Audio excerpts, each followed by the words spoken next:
And we are live. Look at that.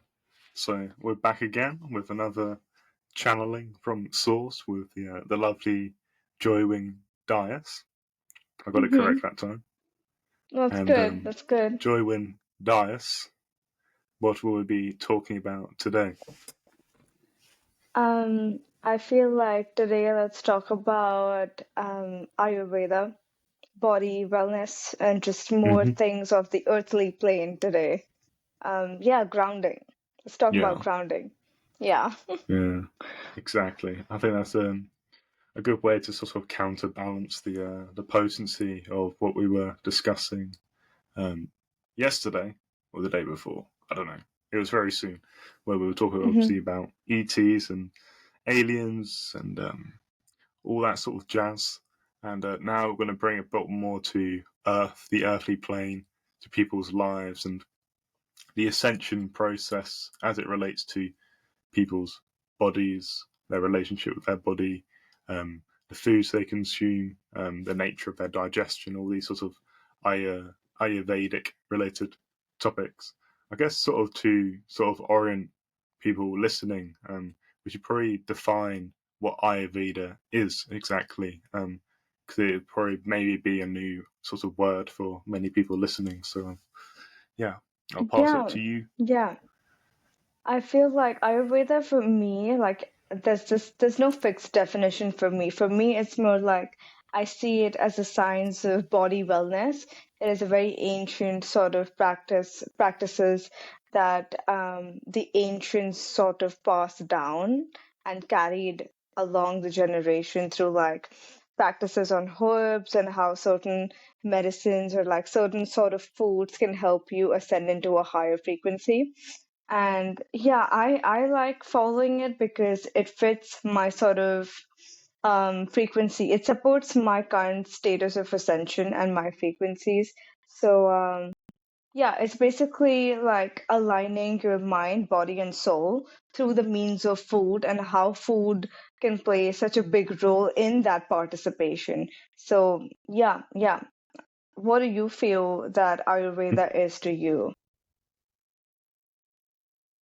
Yeah, I mean it's something that I was obviously introduced to by you recently. I've always had sort of Ayurvedic kind of intuitions throughout a lot of my life, especially as I've sort of gotten older and sort of gotten more particular with regards to the food that I consume, with regards to my health, sort of treating the body as the sacred temple that we ought to kind of have.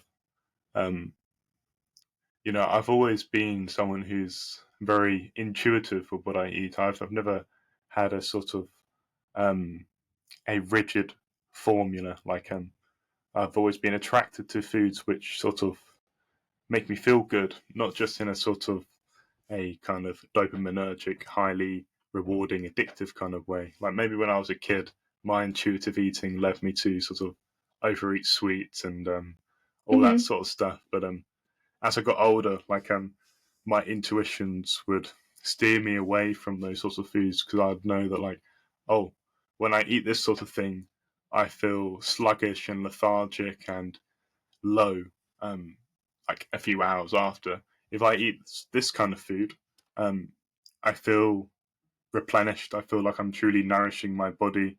I feel like I'm providing myself the right kind of energy that my body like deeply craves. And so I guess sort of Ayurveda for me, I mean, as the name sort of suggests, it's kind of a longevity science. It's a science of life. It's a philosophy of life, and it's deeply intuitive to me. It's not, as like you said, it relates a lot to ancient wisdom. This is an ancient tradition that is sort of evolved and developed over thousands of years. And the ancients, their natural way of life, as far as I understand, was a far more embodied an intuitive way of life. It was one that was thoroughly connected with nature, and people were much more connected to their foods. Like nowadays, in our modern kind of environment, we are very much detached from food chains. We don't grow our food; we find it in a a package on the supermarket shelf, Yeah. and as a result, there's been a kind of a a forgetting of this kind of wisdom in our sort of contemporary times. But it is sort of, I do see more and more interest becoming like sprouting up again, because as people start to um, really sort of become interested in various diets and you know eating patterns, and becoming more conscious of the food that they're consuming, of the toxins that are often um, pretended and advertised as food, but it's not really food. But I've been talking a lot there because this is quite a passionate thing of mine. But I'll No, you pass it should. You should. back I'm to gonna you let for you. yeah. Yeah, no, I really love your sort of take on what Ayurveda means to you, because Ayurveda means a lot of things to a lot of different people, and I like asking people their personal definition versus a textbook version of what Ayurveda is. Like that's just not me. I really like a Mm, sort of personal touch to what that specific modality or like that way of life means to somebody, because that's more accurate for them. So, yeah, so mm, I feel like I want to add on to your points on how sort of the current status of our food is unfortunately at the hands of a supermarket, or at the hands of how unaware we are to choose that. Um, but that's why like we do podcasts and like more information about topics like these, so people understand that, oh wait, there's a whole different way of eating food besides the supermarket, and that might be more clean and healthy, and they sort of develop this intelligence, like you said, the Ayurvedic intuition, the intuitive nuggets that you get on when your body cues you what it wants to eat and what it doesn't want to eat. So I want to tap a little bit into body intelligence, which I think ties very closely and heavily with Ayurveda, which is that your body knows what it wants to eat. Your body is very intelligent. You do not have to do much. If you just allow yourself to be free, it will guide you. So I feel like in my sort of routine now, I don't have a fixed sort of a thing. Like I'm not very rigid, like, oh, okay, I'm only gonna eat this particular thing today and eat the same thing every day. It doesn't work like that for me. So in my routine, I sort of try to incorporate cues. So if I feel like eating a coconut or something, I will do that. I will not hesitate to give my body what it craves or what it wants, but obviously in moderate proportions. Like I will not overdo that. I have a thing for like I like sweets. Like not sweet, not sugar, but I do like fruit sugar, like quite a bit. So then mm, I don't hesitate to give my body that, because it's not that I like it, but certain times your body craves that sort of fruit sugar for energy and stuff like that. So I'm very attentive to what I want or what my body is craving. And I feel like to even develop a relationship with Ayurveda, the first thing you need to develop is awareness within yourself. Because Ayurveda is just catching cues of your body. But if you don't know, or if you haven't developed a higher level of awareness, you will not be able to identify if you're craving something sweet or you're not craving something sweet. You need to be very, very present with your body and with yourself at any given time to know what is going on. So it really ties down to mindfulness as well, I believe. It all starts with mindfulness and it reaches out into different sort of manifestations of that energy of being mindful. Yeah, mm. Yeah. It mindfulness is like the originating point. the Because I factor. guess Yeah, like yeah, because like for me mindfulness, I can't remember the specific time when I began my mindfulness practice, or like it's always been a a general theme throughout my life. And maybe I started formally kind of meditating when I was like 15, 16 years old, and just by myself kind of. And it's interesting to see that meditation, the practice of tuning into your sensations, your experiences, and bring your awareness to it rather than getting caught up with your awareness outside of you. Naturally that process, that cultivation, you start to be able to pick up, your bodily signals more. you can feel the rhythms, the digestive rhythms inside of you more, and that gives you the awareness to be able to act and intervene and alter the way you're sort of treating your body with much more clarity. I think a lot of people are so detached from their bodily cues. They're detached from their bodily sensations when they live in a very sedentary way of living, where they're sitting down all day, not really moving their body, um, not really doing anything other than paying attention to the screen. Their entire awareness is On the projecting outside of screen. themselves to this screen, to this external thing, and as a result, they are not allowing themselves to cultivate the awareness of their body. And this is like further reinforced when they continue to eat food which is very heavy, very, tamasic, to use the sort of Hmm. Ayurvedic term. Like Yeah. there's certain foods which, make us feel heavy. It, clogs up the energy flows of our body. Like something like a very high carby meal, which often people eat, or a McDonald's, or any sort of generic fast Yeah. food, Yeah. anything which is just, it feels good maybe in the motion, in the consumption, but it's you know people have this sort of this view of food where they put so much value on the hedonistic, the pleasure component of it, and they forget the the core fundamental essence of Nutritious. food, which is to nourish Yeah. your body. It is to ensure that you have sufficient energy to go about your day, conduct your activities, and if you're eating bad food, food which is dulling your senses, which is weighing you down, which is making you feel lethargic, like you need a nap and stuff like that, you are needlessly blocking your energy, you're needlessly blocking your expression. And, I think people have to really experiment and pay attention to, how do I feel after I eat this kind of food? How do I feel after I eat that kind of food? And understand for themselves, because, like in Ayurveda, it's a very personalized approach. It's relating to your doshas, as it's called, or your doshas, if that's the correct pronunciation. Sometimes I mess it up, but that's It's basically as okay. referring to, we all have different bodily constitutions. We have different ways of digesting foods, different food sensitivities, different food intolerances, and as a result, there's no one size fits all.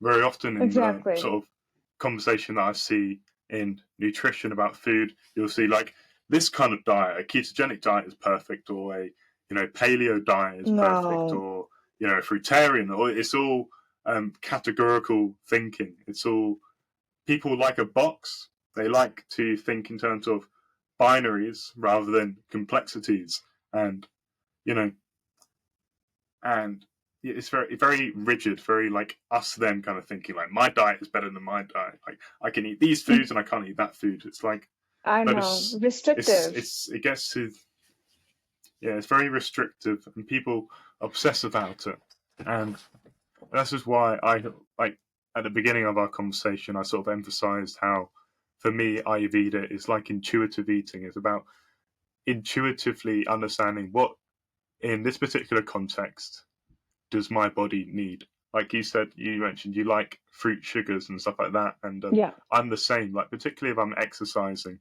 um, like I'll find that my body craves for that, and Yes. as a result, I give that, and then I feel good. Then I'm replenished, and I can go about my day. And it's like like for me, like with my sort of diet, like there are certain staple foods that I will tend to eat a lot of, and they will. That's what I've got a very. My body knows. My body knows these foods, and they like certain nuts, like certain like Hmm. eggs, certain vegetables, certain fruits, and stuff like that. Hmm. Like they're like staple items, and then you can sort of, something I've been learning more and more about is like experimenting with certain spices and various spices that are like, whether they're cooling spices for my body or heating Hmm. spices, like Yeah. trying to understand on a much more intimate level like my digestion, and how to you know move with my Support that. digestion, Yeah. how to yeah support it, and like that's something I'm a newbie at. I'm just figuring out. Is Ayurveda, I'm like literally became acquainted with it through you, like probably like a few months ago, maybe. And but like Yeah. I've noticed like the immediate impact on my life when I've sort of knowing, particularly like cutting out foods which are very heavy, very dulling, and which aren't supporting the ascension process for me. And then I notice like how much better, how much more clearer I feel, how much more regulated in my emotions when I am sort of, you know, supporting myself correctly. And but yeah, I'll throw it back to you. Yeah, So no, I I go on tangents completely. occasionally. Yeah. No, no, I really like it because it fuels me to see how passionate you have become, like after like I've introduced you about it. So it's really fascinating for me to Mm. see like you speaking about it and you're speaking so well. Like I love that. Yeah, so I was saying that yeah, I agree to all of what you said, and especially I value how you have developed this level of awareness where you just intuitively listen to your body. Like that is my aim to promote in this podcast, which is yes, there is Ayurveda and there are more other healing like eating modalities, but it's more so that the origin point, the original start of this journey starts with intuition. It all leads up to like how intuitive you feel and how you interpret that and how good you are at being aware at what is happening, how good you are at when your awareness is pointing towards itself. So, the first thing in that Ayurvedic journey is to really focus on your body, like your body externally, your constitution, and your body internally, like your body's intuition, your body's health, awareness, all of that. So when you take a good look at your body scan, is what I call it, like you notice like you do certain things or you have certain body habits before you eat, after you eat. It is precise, meticulous information that you need to care enough to understand and then hence support. Because what Ayurveda does is make a optimal sort of nutrition that your body requires not only to keep itself healthy but to ascend, because we speak about well, we support like the ascension process and like this process of ascending to like this highest version of you in the proper frequencies that allows you to become your most radiant self. So in order to like get there, I feel like it's a good journey to take, to begin with healing and food, and how food can be used as one of the healing modalities in the ascension process. Because it is crazy how good you will feel after a fruit. It is insane. Mm. Like you could be going about your day, and if you have like an apple, it will change your day. And it's so crazy because, people Mm. are selling all kinds of things like, oh, you need to buy this course to heal, or you need to do that to heal, or you need a therapist. Have you ever tried eating an apple when you're sad? It will really work wonders. Mm. No, it's so simple, and I speak of that with personal experience because it's really crazy. But your body knows, and you just have to be smart enough to support it. Your body is already designed to keep you alive, it is already designed to do so much for you. The least you can do is to respect your body and support it to help support you. So yeah, eating healthy is definitely the smarter choice. Like it is a more healing choice. I really like diverting people's attention towards the choices they are making and to present them with options that are available that they might not be aware of. So yeah, I want you to speak more about Ayurveda because you're the one who's learning it, and I feel like your new experience might really resonate with the audience that we are speaking to currently on this frequency. So I want you to speak more about what your journey is like and what are like little things that you have noticed that is changed in your body's constitution after you've come to a proper regime and a diet that suits you. Mm. Yeah. Well, I'd say like my my journey with Ayurveda kind of it it likely began before I even had heard of the term sort of Ayurveda. Like I was generally like practicing the intuitions of it before before I became sort of aware that it was like this established kind of and you know long-standing body of um, longevity knowledge, But Yeah. as I've become aware of it, as I've started to um, listen to more conversations, read more stuff about it, I've been integrating that sort of information into my life and really reflecting on the foods that I eat in a much more deeper level. It's like often we don't really think about our food more about the constitution of it, the various tastes of it, how it's affecting our sort of digestion and stuff like that. But as I sort of um, have been learning more about Ayurveda, I've been sort of looking at all the various foods that I eat, all the foods that I've habitually eaten, um, and being sort of, like I would like something like with ChatGPT, for example, I was like just search what are the Ayurvedic kind of properties of this food or that food, and it'll give me a little kind of like an outline, and I've been sort of supplementing my understanding like this, and I can use that as like to ask for, okay, what are some good sort of spices, herbs that I can integrate to be more cooling, for example, because like you, like I have a very sort of dominant pitta constitution, Yeah, pitta, same. which relates to the digestive fire Yeah. that we have, and Yeah. it,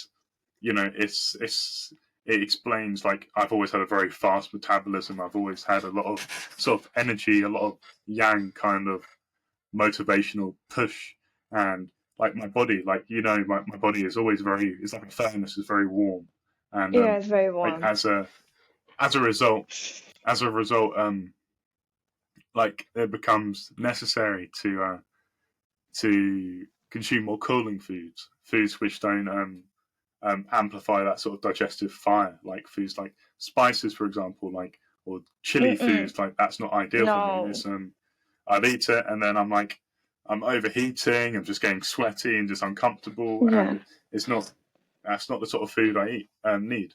Whereas like a nice cooling food, whether it's like an apple or a cucumber or Mm. like certain spices, Yogurt. like you know, oh yogurt, yeah, yogurt as well. Like that's something, Love yogurt. and like I've Yeah. been sort of Very good for pitta. yeah, I do. Yeah. I always put yeah, I'll have that and like some fruit as well, and it's just like delicious. And so yeah, like my sort of my experience with Ayurveda has been like this further clarification and a deeper analysis of the foods that I'm eating, and now I'm able to sort of really specialize in eating the sort of foods that are supporting my ascension process. Like because for me, like I want to be able to be a pure channel, a pure expression, and anything that is hindering that, whether it's the food that I'm eating, with food is energy. You're consuming the energy, and and like I've become much more conscious, and even almost like I feel the sorrow of when I slip up or consume something that isn't aligned with my Ayurvedic kind of principles, and I feel it in my body. I feel the sluggishness, the lethargy, the heaviness, the tamasic kind of qualities, which um are not supporting me in my sort of my endeavors. And as well, like another thing that you were instrumental, obviously, in helping me stop was coffee, because for most of my Yeah. life I was like this extremely frequent coffee consumer. Like I used to drink a lot of it because ever since I was like I like to say like a young teenager, I was just start drinking it before school because I liked the stimulating, the uplifting kind of qualities of it. And then I almost became like psychologically dependent on it. I On felt it. like, oh, this is supporting me. This is supporting me. Like it's like I mean, I'm not judging any sort of coffee or caffeine consumers. Like I still drink tea which is like caffeinated like a little bit, um but I noticed how my relationship with coffee was becoming one of just excess, and it was it was like and it would even like I would drink it. It was such like a deeply rigid pattern. I'd always have to drink it in the morning. I always had to have 3 black coffees, like to support me throughout the day. And I'd always noticed like it would disrupt my digestion. It would make me feel a bit sicky in my stomach. but I still used to drink it Mm-hmm. because I was almost, you know, dependent on it. But but like particularly when I sort of spent some time with you in India, obviously, like that was a process where like I was sort of it was a new environment, a new opportunity to sort of change what am I consuming, and like I think one of the striking things for me that helped me gain the sort of the awareness and the clarity to stop drinking it was noticing how you noticed how I was different after drinking coffee, because Yeah. I hadn't fully sort Yeah. of become aware of it. But now after like I haven't been drinking coffee like I don't know, like a few months now, a couple months maybe, Mm-hmm. I notice I feel much more calmer generally. Like I'm much more grounded in my sort of general energy. Like coffee was it gives you a lot of It's a buzz. stimulation, but Yeah. it's a buzz definitely. And like as someone who I've always sort of had certain like I've always when I was younger like a craving for those buzz, craving for feeling that extra sensory kind of like oomph. That's why explore psychedelics. Is why I explore other sort of substances. Is why I also had problems with like certain substances, and now I'm sort of going through that, returning to the core, the ascension process. I was looking for ascension, but in the wrong kind of directions, really, and I looking for understand that. shortcuts and stuff like that. And but you But do there learn aren't from any. those sort of like Yeah. yeah, exactly. Like I'd say, like you can. I learned a lot from like these deviations from the path, and then I realized like okay, what I want is here right now. I don't need to go anywhere to get it, but I can sort of I can True. like feed that light. I can water that plant, um, like and cultivate it over time. Like I don't need to pour a gallon of water on that plant. That's not going to help the plant. It's just going to No. like overwhelm it and stuff. And Exactly. because it's like even with that, yeah, it's and I think a lot of like particularly with coffee, a lot of the dependence is almost like psychological. Like yeah, maybe when you sort of cut it out, you will feel like tired and lethargic for a little bit. I don't I don't consciously remember feeling that lethargic. I was almost like, okay, this isn't that bad. Like I was drinking tea as Mm-hmm. well. I like tea. Tea has certain like compounds in it which counteract the jitteriness that coffee can tend to induce. But I find like my energy is fine. Like my energy is much more balanced. Even is much more calmer. Like I still have the energy to speak, the energy to do stuff. Like it was all in my head. This feeling like I need to just rev up my engine a bit more. I don't need to rev my engine. I can just express. Mm-hmm. But yeah, I want to sort of like Yeah. ask you some questions about your own sort of like your personal journey with Ayurveda. Like when did you start getting aware of it? What sort of pitfalls have you had, and like what's your personal sort of evolution of your relationship with that? Yeah, yeah. I don't know. I've just had such a long, odd history with food, really. I've always been a picky eater, like Mm, ever since I was a child. Let's just yeah, start from the origin. Yeah, and I think people call it picky, but I would always call it intuitive because I was always aware, even as a child. I was picky because I knew that my body supports a different kind of food, a different kind of flavor. I happen to like certain things. I'm also very texture sensitive in my mouth. So I can't tolerate like even the sides of the bread or like I can't do it. So I just knew I just knew like since a young age that okay, I might just have to cater to myself in a different way and I might have a very different relationship with food and the kinds of things that I eat. So that really helped me because of my sensitivity any which ways to food. So I think that was a contribution to me already being aware. So I already knew okay, like I like this and I don't like that. So a lot of people out of hunger they just eat. You just see something and you will eat it. That's the nature of hunger. But the thing is, the nature of awareness is that space between acting. So you stop even in the hunger, you pause, and then you reflect back like, oh, is this something that I do wish to eat?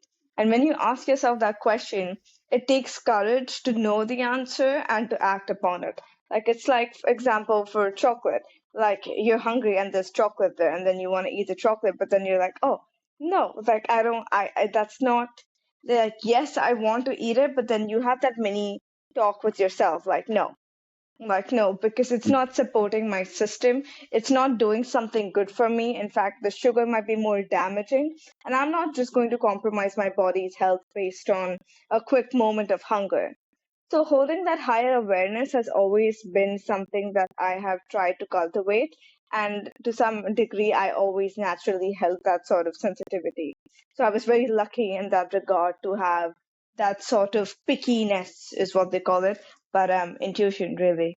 Um, but yeah, and I think my journey really expanded quite a bit because I was traveling. I've been a traveler for like 3 to 4 years now, and I've been rigorously traveling so much. So in travel, your food always gets compromised because you don't know where you are. It's a different location. So that really, my traveling really helped set in a good experience for me in trying a lot of different bunch of cuisines, trying out what works and trying out what doesn't. So I'm very grateful that my travel taught me the true essence of food.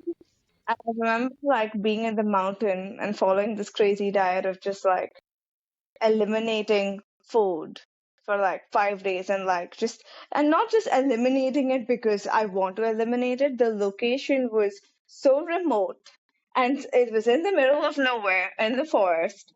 And it's just crazy because at that time you go primal. I've always had a fascination with a very primal way of being, the ancient way of being, so I really come from those backgrounds of having those primal sort of instincts intact because I was in those sort of natural, nature based environments. So that really contributed to my journey quite a bit.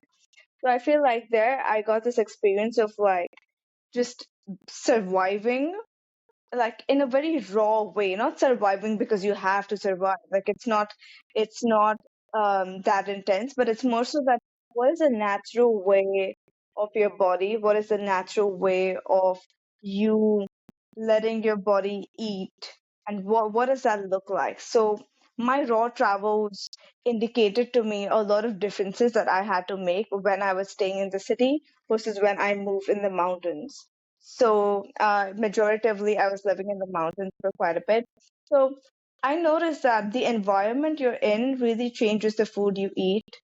So I would just say that for me, I was very lucky to stay in that sort of nature-based environment. So the food that I was eating was obviously more nature inclined. And when I was staying in the city, I was more inclined to like superstores or like food that you get in the market or whatever. So due to my frequent change of environments, my diet has changed frequently. I was also on a completely fruit-based diet for quite a while when I was in Bali. That was also a very good experience. So I've tried a lot of different diets based on different locations. So my location changes my diet. That's what I would say. I'm a very unique Mm. individual. There is no fixed routine. It all depends on where I am, how I feel, and how my body is feeling. So yeah, that's a little bit about what I've experienced and what I like to do and my personal way of living. But yeah, travelers have different stories, definitely. Yeah. Mm. Yeah, I guess it's like you're adapting your nutrition to the situation that you're faced with, and as well Yep. what's accessible as well. Yep. Like there's Mm-hmm. yeah, very different foods are going to be accessible in different climates, different environments, whether you're in a city or a more rural kind of setting. And I guess like for me, like I already live in a sort of a rural setting, but I have access obviously to supermarkets and stuff like that. And so, I mean, obviously, I haven't travelled to the same extent as you've travelled. I mean, obviously, I had a switch up to my sort of eating patterns when I, came to when we went to India together and I went to the mountains for a bit. Like, and I Yeah. as well, we both experienced how the changes that occur when um, yeah, your general sort of like eating habits are compromised. I wasn't at all used to my sort of eating patterns compromised. It was difficult for me. Like like we worked around it, like stuff like that. Oh, you But yeah, adjusted. like but like yeah, I'm sort of I've always had, like I mentioned at the big, like earlier on, like there are certain staple, often single ingredient foods which I will sort of stand by as like, okay, this is good, this nourishes me, like my body knows that, my body knows how to digest and work that energy, and that will tend to be, I mean, I always tend to get a bulk of my sort of energy from nuts and eggs, and you know it used to be a lot more meat, but meat has been something that I've been sort of reducing as a sort of experiment on the ascension process and stuff like that. Process, Particularly right? because yeah, because you know, and meat as well, like meat, like as an interesting. I mean, like for example, I think Pythagoras was also a sort of a philosopher who advocated against eating meat, because of the ingestion of the energies that are inherent in meat. And this isn't. I'm not saying this is sort of a criticism, saying that meat eating is wrong in all contexts. I think for athletes and people recovering from illness, or for certain contexts, certain foods are like required. Like for me, I've just been sort of um, introspecting on like what is my the flows of energy in my body, what is my moods, how's my personality expressions, how does that modulate when I'm not eating as much meat. I still eat a lot of eggs, I still eat a lot of nuts, I do eat fish occasionally, and but yeah, I guess sort of like, I think it's interesting to see how, as you are engaging in this sort of ascension process to become more of a pure vessel for source, or for your higher self, that process organically forces you to change the foods that you're eating, because certain foods just become simply not resonant with you. Like foods which I may have been able to eat and binge upon like a year or two ago, like I physically can't do it now. I can't I can't eat a Mm-hmm. McDonald's. I can't eat like a Domino's pizza. Um I it Because it doesn't even attract me. I don't enjoy it at all, Mm-hmm. because there's such a deep knowing of like the food that I'm consuming, like it doesn't even taste good in my mouth.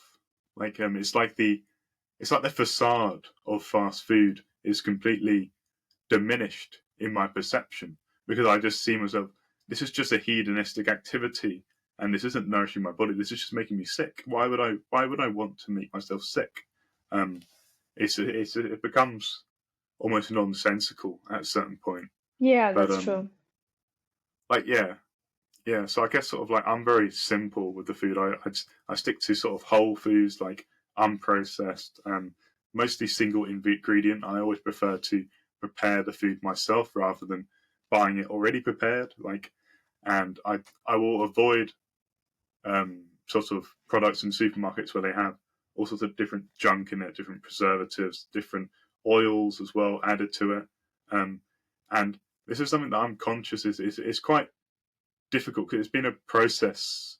It has been a learning process for me to become increasingly more discerning, particularly when I'm looking through sort of like supermarkets, and always focusing at the fresh sort of aisles, always focusing on, you know, like the ingredients. I always look at the ingredients, see what's in it, because yeah, even with nuts, for example, people will buy salted nuts with oils added to it.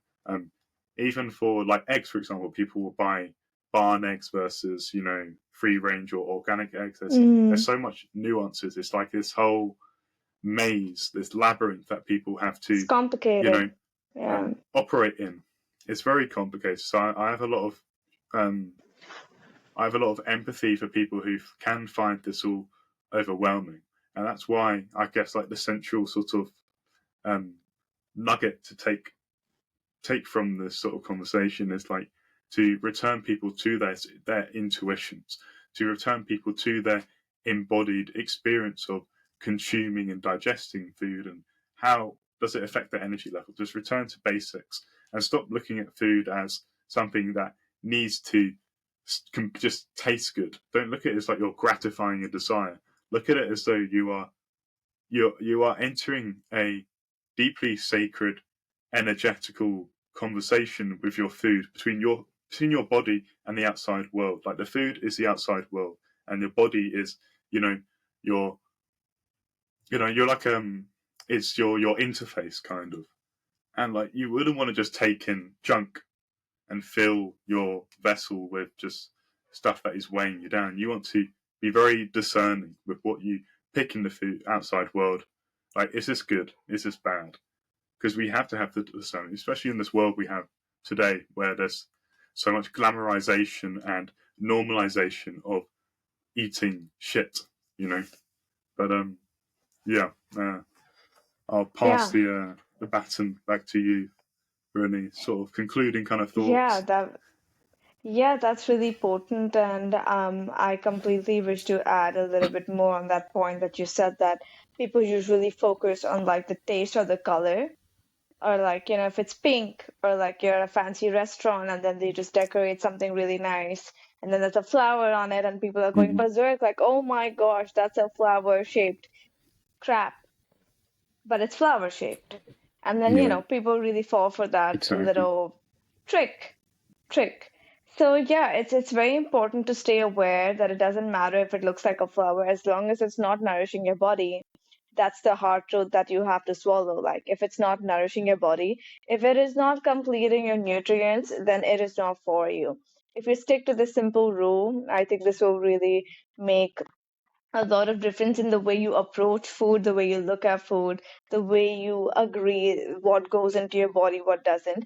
I also feel like stressing on the importance of boundaries with certain foods. Like, how we have boundaries with certain people, certain environments. You also need boundaries with certain foods that are not for you. Discernment doesn't apply to one thing or the other. Discernment is like a quality that should be cultivated through everything, and especially since we're talking about the topic food, I would also say like discernment with food. Just try to figure out what is for you and what isn't for you. That itself will guide you.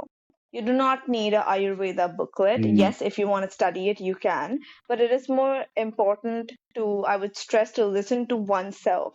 One shoe doesn't fit all, like you put very, very well initially. So that's what I would say, like experiment with your body, see what works, what doesn't work, and be aware of the quality of the food that you're consuming. Like, you could be consuming something per se healthy, but then if the quality is doesn't live up to that, you're not really nourishing your body. And there's a lot of things in the market that is just used for marketing purposes. Like, even if they try to sell you healthy food, it's not really healthy food. It's marketed as healthy food. So it's very important to study mm, ingredients. It is very important to study what each vegetable does, how it nourishes you inside out, what your body likes. It's a study. Ayurveda is a study of the body, like quite literally.